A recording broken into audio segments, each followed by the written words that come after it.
back to What You Will Learn. My name is Adam Ashton. And my name is Adam Jones. Today we're taking you through the best bits of white fragility by Robin Diangello, Why It's So Hard for White People to Talk About Racism. It starts with a time where Robin Diangelo was doing some diversity training. She went to a workplace. The workplace had hired her to lead a bit of a dialogue about race.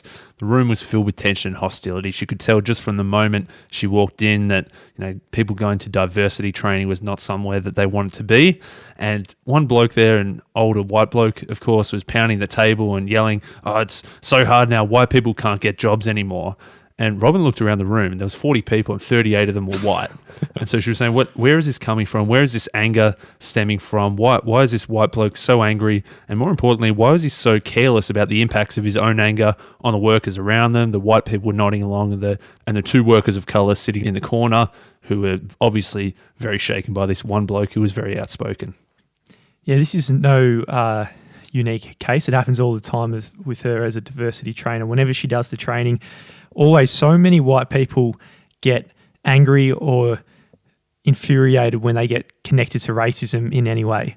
And she always gets surprised at this. And after all, it's pretty clear that, a lack of perspectives are missing, particularly if you look at that room where there's 38 white dudes and only 2 people of colour. So she says that white people live in a society that is separated and it's unequal when it comes to race. White people are the beneficiaries of this separation and inequality, and as a result, we're insulated from the racial stress. It's something that we tend not to come across in our daily lives, and it's only when we're put under the microscope of a diversity training that, because it's the first time we're doing it for a long time and there's unspoken implications that make people uncomfortable, that's what she calls this white fragility. So this idea of white fragility, it's this feeling that we need a moral defense when this diversity talk rears its head. And the reaction is typically just argumentation, silence, or withdrawal from any stress induced in this situation where it comes up. And what this is really doing is it's just a means of racial control by getting pissed off, by getting argumentative or being withdrawn from the conversation. It's a way of just keeping things in this white equilibrium so you're maintaining this position of status and getting all the benefits from it. So we repel the challenge, we return our racial comfort, and we maintain the dominance of our racial hierarchies. So I think it's pretty typical to, when you hear this identity politics stuff, to just see the huge flaws that come with it. When you're talking across the board and you're generalizing about a white male, for example, it at times can be a very low resolution map of the world, because if you're looking around and you just point at someone and go, that's just a white male and they're reaping all the benefits of that and their privilege, you're really not getting down to deep in the detail of that single person. You don't know what they've gone through in their whole entire life. Like, for example, Asher, we walked this morning to get a coffee and there was a white bloke there and he was homeless and he pissed his pants, and I wouldn't say he's benefiting from the system so much.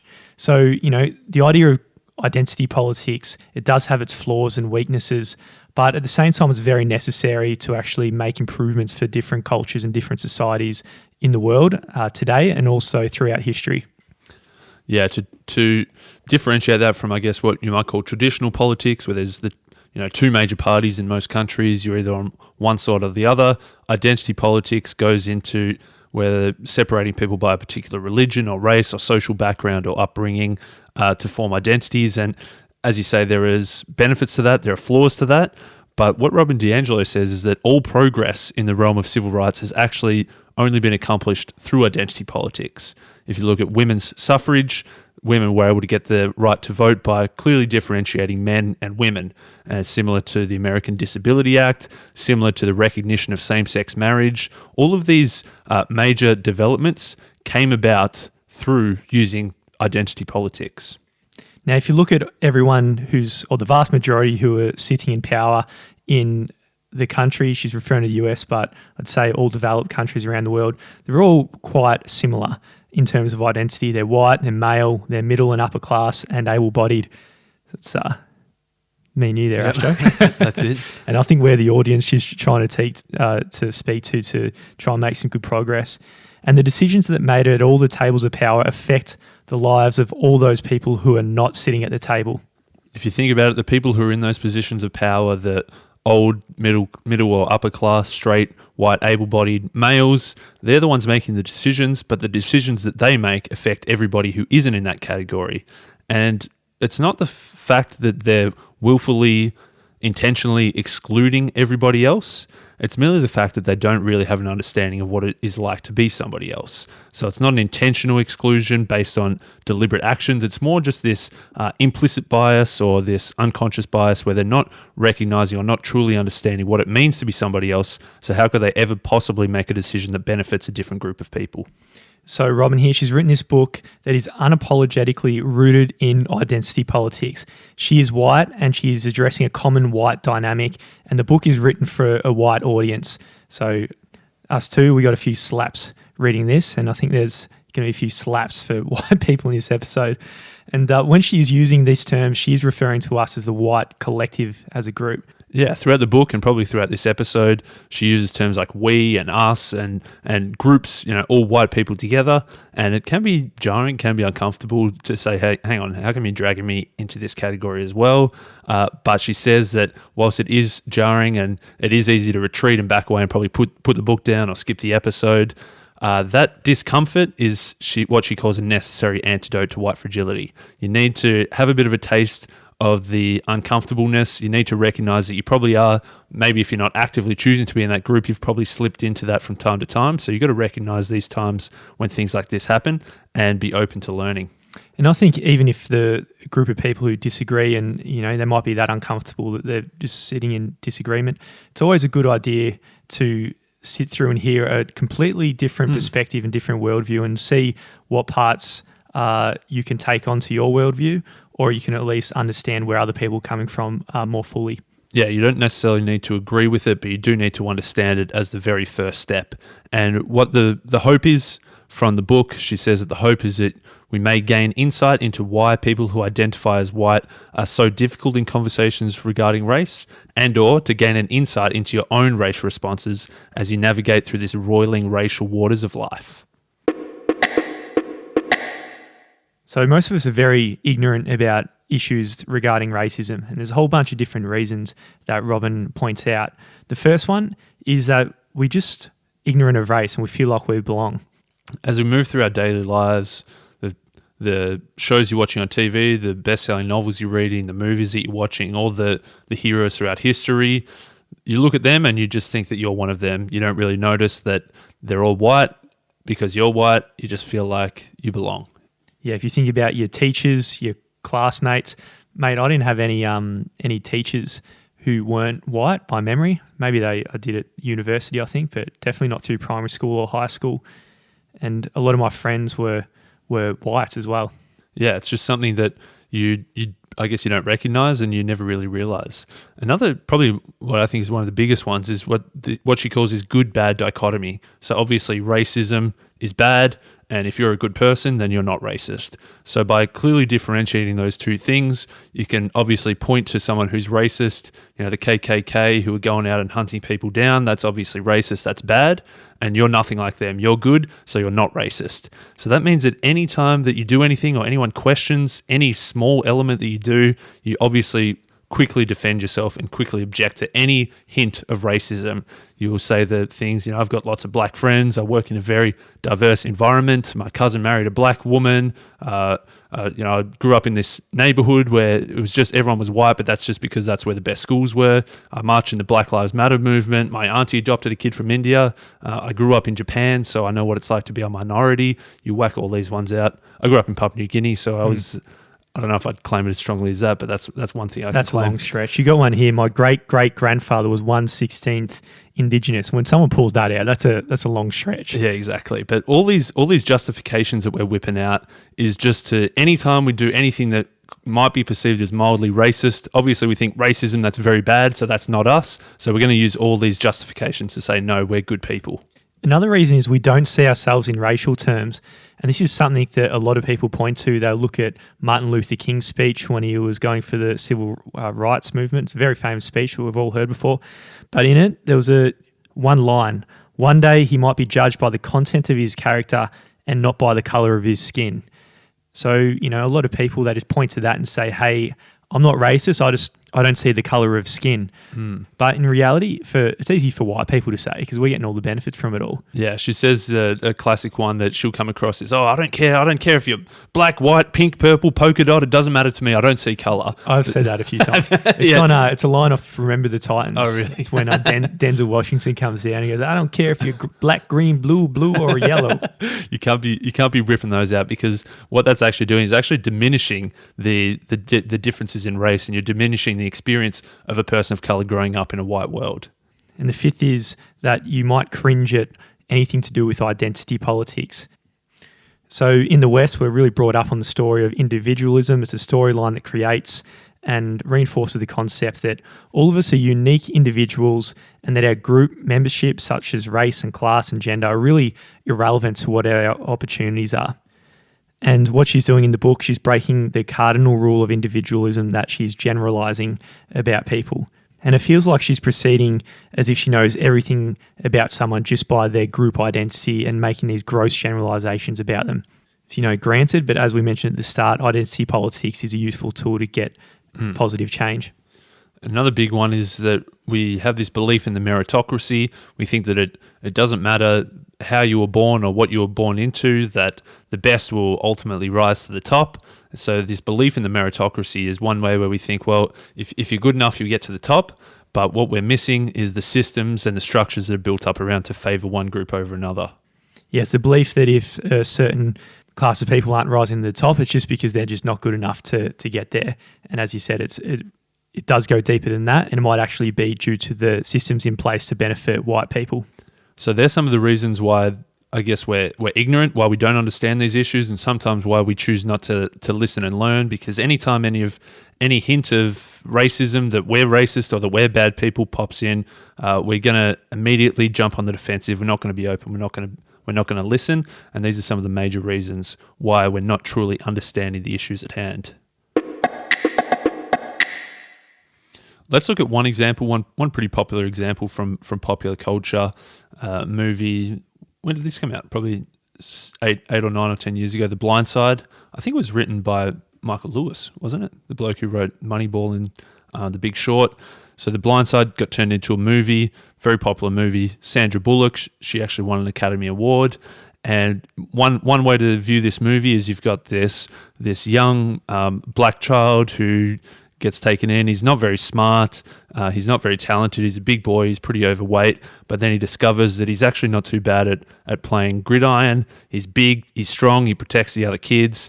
And he eventually works hard and builds up to the point where he's doing better and better and better and working harder and harder and harder. And he's able to, by the end of the movie, achieve this ultimate goal, which is being drafted into the NFL, and ultimately becomes this superstar, rising from pretty low beginnings to be able to achieve great success. Yeah, he's portrayed as this gentle giant who lived in this serious poverty. His mother was drug addicted with multiple children with unknown fathers. One of the fathers was this incompetent welfare worker. The other one was some lawyer. And the whole neighborhood was full of these gang members and was drug infested, and it was just a wild neighborhood. I remember that movie. I had a pretty good feeling in it, thinking that's a very nice story about this bloke, right? Yeah, if you look at it from one perspective, it looks like he's someone who started from pretty much the bottom, who hasn't had great circumstances in life, is able to work hard, build their way up, and achieve this great success. It could be a good success story. But after reading this book, you see another perspective. So the film is told from a white perspective, and it is very enthusiastically received by all the audiences. But it really reinforces some of the most dominant ideologies that we have in our society, mainly that white people are the saviors of black people. Yeah, there's this white savior narrative that runs through many popular culture references, and you probably don't even recognize it if you're a white person watching this. But we see this white woman who saves this young, impoverished child, brings her into this wealthy upper class white family who's the perfect family that goes to the perfect schools. This kid goes to school and he's in the lowest when it comes to intelligence, and he's struggling in class, but that they tested him. They found out that he's really high on things like protective. So she doesn't say, hey, this is how you go and learn to play football, and teaches him logically the things that you need to do. She actually just says to him, all you need to do is just go out there and protect the quarterback. Do whatever you can to stop the other people. So she's really dumbing it down to this basic primitive way of understanding how to play football. Yeah, there's a really interesting scene where he's hanging out with gang members in the neighborhood, but the white Miss Tui, she goes down there and confronts all the gang members and just is much more powerful than all of them, and then just takes him back into his life. And in another scene, it's where the white child is negotiating the contract with a very powerful white man, and then just in the background, Michael, the black kid, he's just sitting there and kind of just looking at birds or something, as if he's too dumb to be able to be negotiating contracts himself. Exactly. So looking at it through that lens is obviously a very different story. Coming from the original story of someone who's risen up from poverty to become successful is one story, but looking at it through this lens, where it was the white family that saved him, the white schools that gave him all the privileges, and the white people who were really looking after him throughout his whole career, is a very different approach. And they say that there's not really any people of color in that movie that have positive roles. They're the gang members, they're the violent people, they're the dumb people, and the only people who are shown positively are all the white people, the white teachers, the white coaches, the white families. So it's a pretty problematic when you look at it through that lens. Yeah, so that's one non-obvious example where these racial stereotypes, it kind of reinforces the narrative and keeps things the way they are without changing anything. There's a bunch of shows, if you think of movies like Hidden Figures, which was about the female scientists in the NASA program, the women of color, they were segregated into different buildings, they weren't respected, they were sent to different bathrooms. That's one movie that was recently made, but looking back at the past. If you look at The Green Book, which is about this famous pianist, a pianist of color who was going around, and when he went down south, he wasn't allowed to eat in certain restaurants. If you look at the TV show I'm watching, Mad Men, it takes us through the 60s, it takes us through women getting the right to vote, it takes us through Martin Luther King getting killed, riots, all this stuff. And all these new movies and new TV shows do it in a way to look back and say, hey, in the 50s and 60s, it was pretty bad. All this segregation, it was very bad. They're doing it in an uncomfortable way where you watch it and you think, man, that was a really bad time. We don't want to do that anymore, which I think is a good thing. But I also think on the flip side, it's almost subtly saying, hey, back then it was pretty cooked. At the moment, though, things have got a lot better. Yeah. Which I think is like, not so good to just think, we've improved a lot, but it's still not perfect yet. Yeah, it's definitely still around today, but in a much more consequential and subtle way. I've been watching a show on Amazon Prime recently called Startup, and in the show, it's about three people going to start a new company, a new tech company, and you've got this Colombian chick, and she's this really smart coder. Then you've got Nick, he's this white dude, he's a bit of a weak man, but he's very smart and is the investor. And then we got a black dude named Ronnie, and he's very dumb, and all he brings to the table is just muscle. He's a hardcore gangster, and he just shoots people when they need. So, it just reinforces these stereotypes that all the black people can bring to the table is just muscle, gangster, bullets, and they can't bring anything intelligent.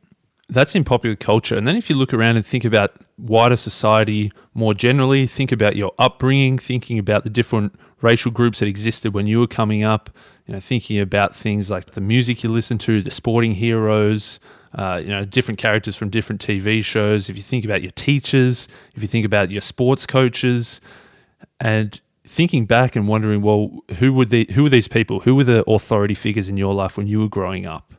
So what Robin's saying here is that today we look back at the 50s and the 60s as the time when you had the KKK, and they were the white supremacists back then, and that's our stereotype of what it means. But today it's still around in the subtle ways. You just got to look at the difference in how non-white people are represented in all the places of power. If you look at, for example, the 10 richest Americans, 100% white. US Congress, 90% white. US governors, 96% white. The president and vice president, it's a pretty small sample size, but 100% white. Well, one from one is, yeah. I think statistically that's an interesting way to spin it. Yeah, if you go back 5 or 6 years, and you could say it was 100% black, but I think going for a sample size of one is probably not good stats to use. But people who decided which TV shows we see, so the producers are 93% white. People who decide which news is covered, 85% white, and people who decide which books we read, 90% white, teachers, 82% white. And especially the ones in power, whether it be producers, the ones choosing the news, the one who's choosing which books that go and reach the bookstore. If it's dominated by one race, then by definition, the other race might be underrepresented in these places and then not have the ability to have the same opportunities that we do. Yeah, exactly. If you think about all of those people in power, politically, then they're going to be making certain political decisions. If you think about all the people that are ultimately driving the culture, they're the ones who are funding the TV shows and the movies and the books and the news, then even it's not that they're consciously ignoring certain stories, but the way that they're doing it, they might just miss stories that are important to different groups of society. There's a story here of Jackie Robinson, and it's a classic example of how whiteness really obscures racism by rendering whites and white privilege and racist institutes invisible. So Robinson, he's celebrated as the first African-American to break the colour line and play Major League Baseball. So the story we got in society is that he's racially special, right? Like a black man who broke the colour line all by himself and all this power. What a man. But the subtext, or another way of looking at it, is that Robinson, he is finally the first person that white people allowed to play this sport. This is a very different twist on a very famous story. You used to have the coloured leagues and the major leagues. One way of looking at it is the fact that, okay, the people of colour, they weren't as good as the white people, but it was this one person who eventually got good enough who was able to break through. Again, that leads to that idea of the meritocracy. But that's not necessarily true. It wasn't that none of these previous black athletes were good enough to play with the whites. It was just the whites actually didn't let them play with them. This was the first time that they effectively got someone who was so good that they couldn't not let him play with them. And twisting it from being the one black person who was good enough to break through to being the one person who was so good that the whites couldn't keep him out any longer and that they finally decided, okay, we might let him play with us, is a very different story. So this is where she discusses white privilege, and she defines this as a system that privileges whites as a group. If you think about to baseball then, if you're born as a white person, then by definition, you're much more likely and able with less hurdles to reach Major League Baseball. And these advantages are given to us in all different areas of society, and that this whiteness is the foundational premise, right? So the definition of white is really the norm and standard for human. And a coloured person or a black person is just a deviation from this norm. So white people ultimately produce and reinforce these dominant narratives in society. We spin out stories of individualism and we spin out stories of meritocracy. And having stories like this is saying that if someone isn't successful, we can blame them individually. We can say that they weren't good enough. Using these narratives is what allows us to explain the positions of other racial groups and ultimately the success of our racial group. And in no way do we need to admit that a large portion of our success was actually as the result of the system that we're a part of.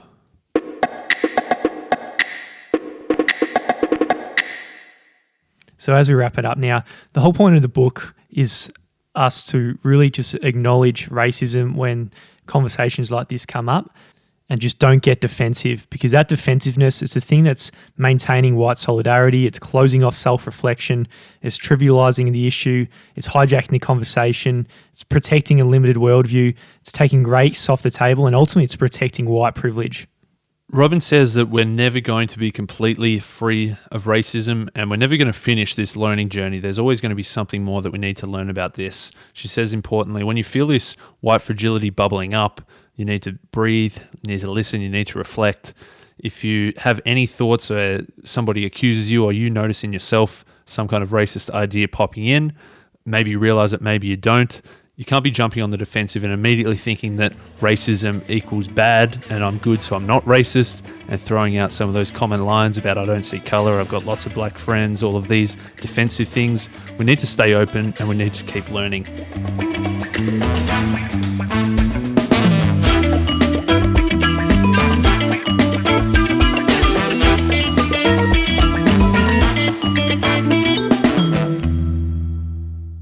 Thanks everybody for listening. If you got something out of that episode, please go ahead and give it a share on your platform of choice.